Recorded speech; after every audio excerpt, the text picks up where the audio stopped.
I worked as a nurse in a hospital. Everyone thought I was kind and honest, but I was hiding a terrible secret. Whenever a dead body arrived, my male coworker and I would quietly steal anything valuable, gold rings, bangles, necklaces, watches, wallets, before the family came. One day, the body of a middle-aged woman was brought in. She had died from a heart attack. The moment I found an opportunity, I slipped all the gold rings and bangles off her hands and hid them. A few days later, her family came to collect her belongings. Our mother was wearing gold rings and bangles, they said. Where are they? I looked them in the eyes and calmly replied, I don't know. She wasn't wearing any jewelry when she arrived. They left heartbroken, never knowing the truth. I shared only a small portion of the stolen jewelry with my male coworker. He frowned and said, she was wearing much more than this. I lied without hesitation. That's all there was. The rest of the jewelry I secretly sold. Not long after, my daughter came to me in tears. My son-in-law had threatened to divorce her if she couldn't arrange money for a new motorcycle. Unable to see my only daughter suffer, I handed over the money I had earned from selling the dead woman's stolen gold.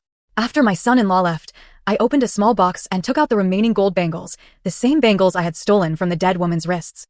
My daughter had wanted gold bangles for years. With a smile, I slid them onto her hands.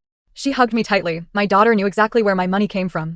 She also knew I stole valuables from the dead, but she never stopped me. Instead, she happily accepted everything I gave her. A few days later, my daughter and son-in-law were riding that new motorcycle when tragedy struck.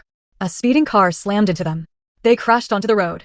My daughter was still alive, lying helplessly with those gold bangles shining on her wrists. A passerby noticed them. Instead of helping her, the bangles wouldn't come off quickly. He pulled out a sharp blade. So he cut off both of her hands, grabbed the bangles, and ran away. By the time help arrived, it was too late. When I reached the hospital and saw my only daughter's lifeless body and the empty, blood-soaked wrists where her hands had once been, my world shattered. I remembered the innocent woman whose jewelry I had stolen. The pain I had caused another family had returned to me in a far more horrifying way. I lost my mind. Even today, people see an old woman wandering the streets, holding a doll in her arms and crying. Please, take these bangles. Just give my daughter's hands back. Some debts are never paid with money. They are paid with unbearable loss.